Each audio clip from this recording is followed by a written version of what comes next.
ஓம் சக்தி. கடலூர் மாவட்டத்தில் முருகன் அப்படி சொல்ற ஒரு தொண்டருங்க. நீங்க அவரெல்லாம் பார்த்துருப்பீங்க. தங்கத்தேர்ல பொறுப்பாளராக இருந்து எல்லாம் பணி செய்கிறாரு. மருவத்தூர்ல செருப்பு கடையில இருந்த தொண்டு செய்வாரு. அவரு தன்னுடைய அனுபவங்களை சொல்றாங்க. ஆரம்ப காலத்துல அவர் வந்துங்க பக்கா குடியார. ஆமாங்க, 24 மணி நேரம் தண்ணி போட்டு திரிவாரு. கரண்ட் வேலையில் இருந்தாருங்க இபி ஆபீஸ்ல. முதல்ல வாட்ச்மேனை சேர்ந்தாரு. அப்புறம் படிப்படியா முன்னேறி கடைசியில ஃபோர்மேன் ஆகி ரிட்டையர்ட் ஆனாருங்க. அவர் வந்துங்க விழுப்புரத்து பக்கத்தால் 25 கிலோமீட்டர் தூரத்துல வேலையில் இருந்தார். சாயந்தரமான தண்ணி போடணும். பகல்லையும் போட்டுக்கிட்டு தான் இருப்பாரு, சாயந்தரம் அதிகப்படியா போடணும். சரி, சாயந்தரம் தண்ணி போடுறதா விழுப்புரத்துல போய் பார்ல போடலாமே ஜாலியான்னு சொல்லி வந்திருக்காருங்க. விழுப்புரம் பஸ் ஸ்டாண்ட்ல வந்து இறங்கின முன்னால, பழைய பஸ் ஸ்டாண்டுங்க இது, வந்து நடந்தது 1982 வாக்குலிங்க. வரும்பொழுது அங்க செவ்வாடை கூட்டம் பஸ் ஸ்டாண்ட்ல அலம்போது மருவத்தூர் போறதுக்காக என்ன விவரம் என்னன்னு கேட்கிறாரு. மார்ச் 3 பங்காரம்மா பிறந்தநாள் விழா, அதுக்காக எல்லாரும் போறோம்னு சொல்லிக்கிறாங்க. உடனே இவருக்கு ஒரு எண்ணம், யார் அந்த பங்காரம்மா? இத்தனை ஜனங்க இவ்வளவு பக்தியா செவ்வாடை அணிஞ்சு போறாங்களே, ஏன் நம்மளும் போய் பார்க்க கூடாது? இன்னைக்கு மட்டும் குடிக்கிறத விட்டுட்டா என்ன குடியா முழுகி போயிரு, அதனால இன்னைக்கு குடிக்க வேண்டாம் அப்படின்னு சொல்லிட்டு நேரா ஜவுளி கடைக்கு போயிங்க. இவர் ஒரு செவ்வாடை வாங்கி கட்டிக்கிட்டு, பத்தாத்துக்கு சிகப்பு பாசி ஒன்றை வாங்கி சக்தி மாலை மாதிரி அதையும் கழுத்துல போட்டுக்கிட்டு எல்லாமே இவரே எல்லோரும் முடிவு பண்ணிட்டு பஸ் ஏறி மருவத்தூர் வந்துட்டாருங்க. வந்து விழாவில் கலந்துக்கிட்டாருங்க. இவருக்கு எதுவுமே தெரியாது, ஒண்ணும் அம்மா பத்தி எதுவுமே தெரியாது, ஆனா கூட தெரியாது. கலந்துக்கிட்டாரு. கிணத்துல போய் இறங்கி குளிச்சாருங்க. அப்பெல்லாம் இந்த மாதிரி பாத்ரூம் வசதியெல்லாம் கிடையாதுங்க. அப்ப ஏற்கனவே இறங்கி குளித்து கொண்டிருந்தா 4 ஆடவர்கள் மேல வர முடியாம தத்தளிக்கிறாங்க. ஏன்னா அந்த கிணத்துல படிக்கட்டெல்லாம் சரியா இல்லை. இவர் வந்து கரண்ட்காரனால மரமேறி பழக்கம், அதனால இவர் உள்ளுக்கு லட்டி குதிச்சு அவங்க எல்லாம் கரையேற்றி விட்டாரு. கடைசியா இவரு அந்த பைப் லைன் வழியா மேல ஏறி வந்துட்டாரு.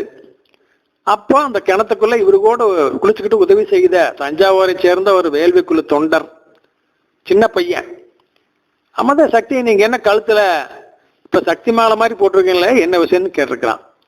இவர் சொன்னாரு, இல்லைப்பா அதெல்லாம் எனக்கு தெரியாது, என்னமோ தண்ணி போடத்தாப்பா வந்தேன், அப்புறம் இந்த செவ்வாடை இத்தனை போறது பார்த்தேன்னு எனக்கு ஒரு ஆசை வந்து வந்துட்டுனப்பா, சரி கடையில ஒரு சேப்பு பாசி வாங்கி போட்டுக்கினப்பான்னு சொன்னாராம்.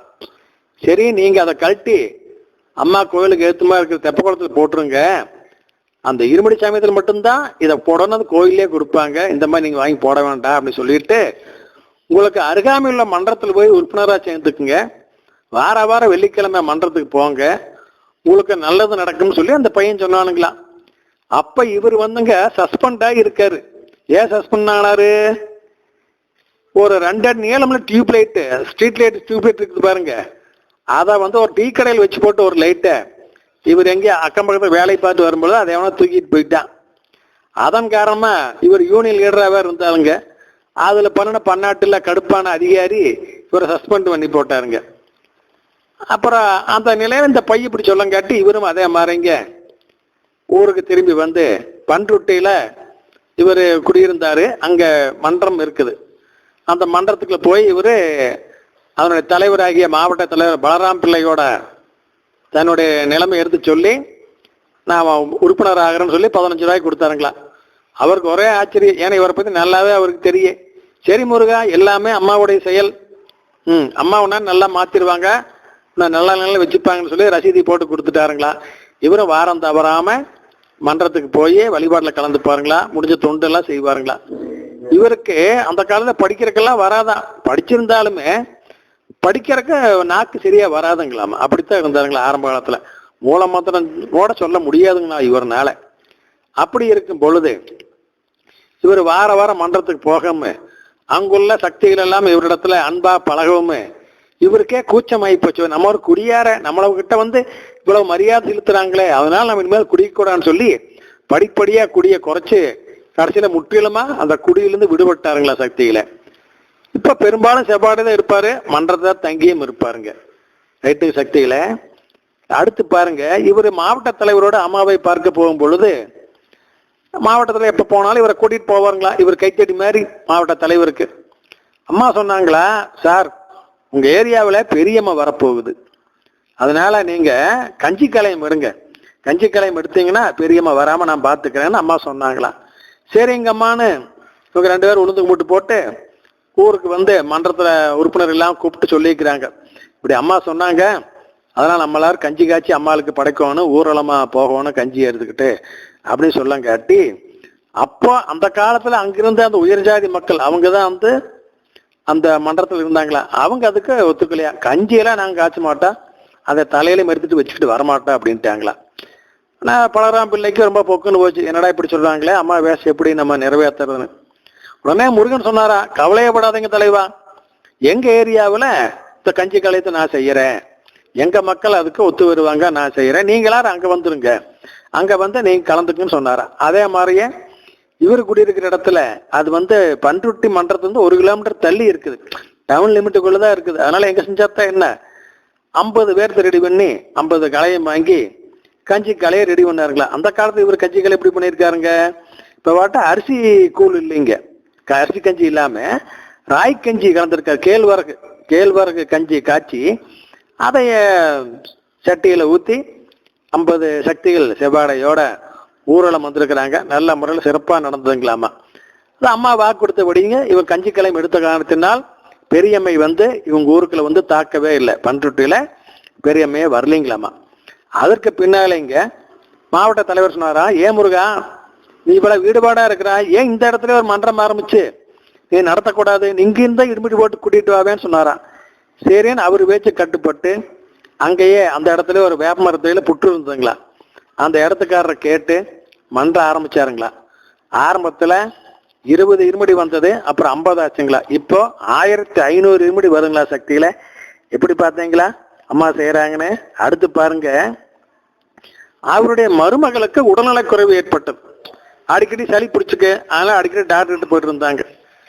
அப்புறம் அது என்ன எவ்வாறுன்னு பார்க்க போக நுரையீரல்ல சளி ஏறி இருக்குது, எனவே ஆப்ரேஷன் பண்ணோன்னு, மேஜர் ஆப்ரேஷன் அப்படின்னு சொல்லிட்டாங்களா.